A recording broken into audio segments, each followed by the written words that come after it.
Come in, gather round and have a seat. Welcome to Cal's Corner. My name is Cal, and here in my corner we're going to cover news and opinions, thoughts and discussion, and anything else that happens to cross my mind.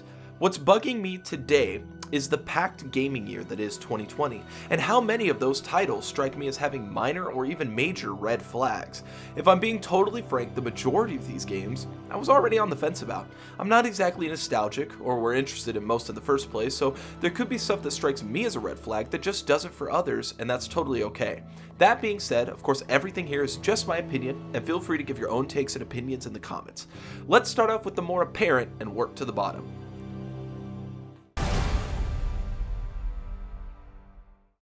I think most people that have looked into this game are hesitant about it. This is definitely a game that has to impress right from the get-go if it wants to rope people in. From Destiny to Anthem, these games as a service style of launches are notoriously awful. I will say the idea of this game being executed very well could be potentially massive, but the issue is that I haven't really seen much of any new information on the game and still have many questions on what characters are in, which are actually playable. What is the post-release schedule going to be like? I mean, the last update on their website is from October. Over 4 months ago at this point. And to top it all off for me, I've only ever played one game from Crystal Dynamics. I put about an hour into the first Tomb Raider, and that's about it. I've never played any of their other games. If the game launches well and has a decent schedule, it's an easily justifiable buy. But I wouldn't go anywhere near this title with a pre-order.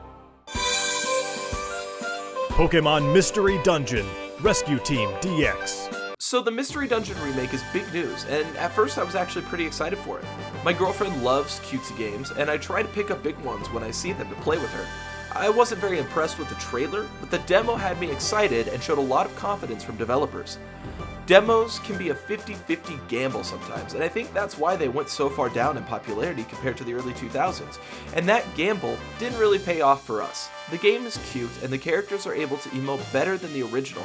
However, it seems pretty obvious to me that this was a pretty low-budget title. Some angles make this game look downright ugly in the overworld. In the dungeons it looks good, but when wandering the town, I find myself avoiding looking too deep into the backgrounds and surroundings. The game is great, but the original was $29.99 if I remember correctly. This cheap looking remake with what looks to be no real additions at the moment, going for $60 is a major bummer. Add on the fact it releases just a couple of weeks before Animal Crossing and Doom freaking Eternal, and it's easy to look past this title for now, which really sucks for the series because it deserves being pushed so much more.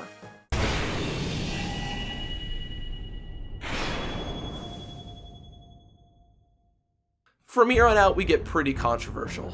Final Fantasy VII is not a game I've ever really had much interest in. I didn't get into Final Fantasy till I was about 15 or 16, and I started with the Game Boy versions of Final Fantasy 1 and 2.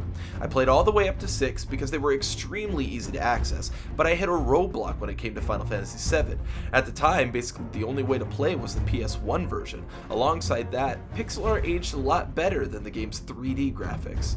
Final Fantasy VII always struck me as a weak entry because of it, so it's obvious I don't really have any attachment to this game going in. Even separated from that stuff though, I find there are some notable awkward decisions here that make me pass on it either way. For starters, the weird decision to split up the game and add more to it. This is a very dangerous decision because it could totally mess with a fan's perspective on their favorite game and mess with the flow the original had. Fans expect a bit of a nostalgia trip and enjoying their favorite moments again, and anything you add could just be filler to the fan trying to get to those moments. Also, I do stand on the side that finds it a bit deceptive to not put anything identifying it as part 1. I'm someone that follows gaming pretty closely, and I didn't know it until it stirred up on Twitter.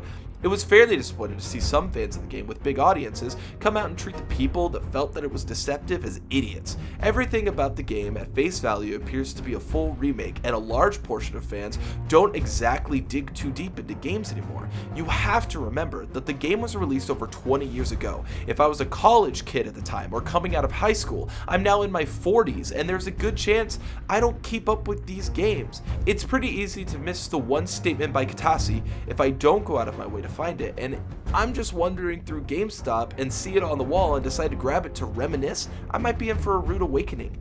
I question the effectiveness of releasing the first part on PS4 at this point as well.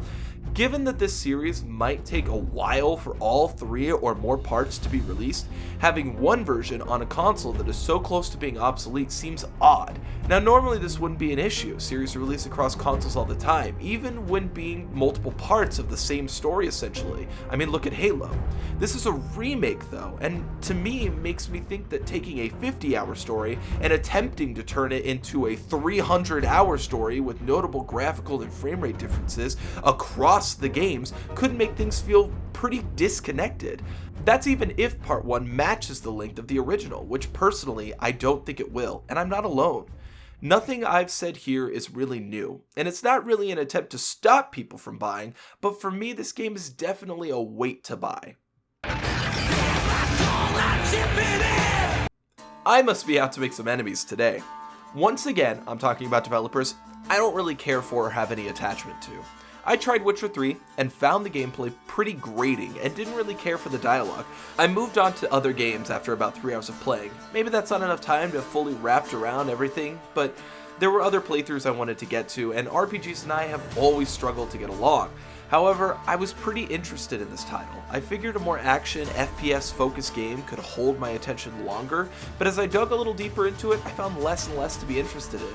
There are some really unique ideas to be sure, and star power in Keanu Reeves, but with gameplay that doesn't look too amazing in terms of today's first-person shooters, and allegations of major crunch time, I just can't go all in on it.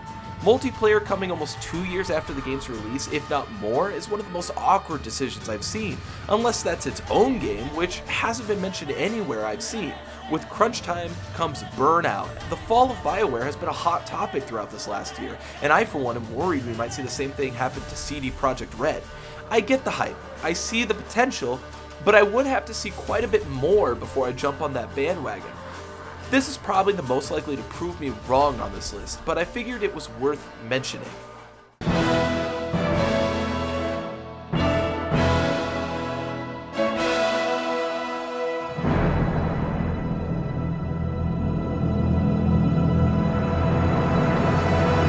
I really wish this wasn't here. I really wish it wasn't here. It's unfortunate I feel like I have to put this here. The game has been in development for almost 5 years, and in that time we've seen one announcement trailer and one in-engine trailer. We haven't seen a single enemy design, unless Chief is fighting rhinos and deer this time, which I would totally play. Chief looks amazing, and while visually it doesn't blow me away, it's a very good looking game. The problem comes with the lack of any gameplay. It's hard to believe this game is only about 10 months out and there have been no test flights or betas. In 2 years since announcement, we have less than 10 minutes of footage to look at. And even worse is the late development departure of their creative director. Usually, higher-ups leaving a company in the midst of developing one of the biggest games in their studio's history isn't a good sign.